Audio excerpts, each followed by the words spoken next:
बदलापूरमध्ये चिमुकली मुलींवर झालेल्या अत्याचाराचं प्रकरण किंवा राज्यात तरुणींवर वाढलेल्या अत्याचाराचे प्रकरण या संदर्भात महाविकास आघाडीने आज बंद पुकारलेला होता। मात्र न्यायालयाने जे निर्देश दिले त्याच्यानंतर नागपुरात आणि संपूर्ण राज्यामध्ये महाविकास आघाडीकडून मूक निदर्शनं केली जात आहेत। नागपुरात विरोधी पक्षनेते विजय वडेट्टीवार यांच्या नेतृत्वामध्ये संविधान चौकावर हा मूक आंदोलन जो आहे तो केला जात आहे। काँग्रेसचे सर्व नेते जे आहेत ते प्रमुख आहेत ते या ठिकाणी उपस्थित आहेत। शहर अध्यक्ष आमदार विकास ठाकरे असतील, आमदार अभिजित वंजारी असतील आणि इतर सर्व प्रमुख नेते जे आहेत त्या आंदोलनामध्ये सहभागी झालेले आहेत।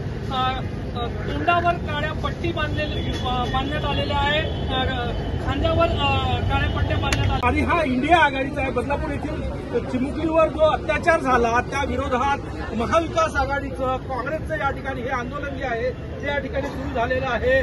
सगळे नेते प्रमुख नेते या ठिकाणी हाताला काळी फीत लावून आहे आणि या ठिकाणी काळी फीत तोंडावर बांधलेली आहे।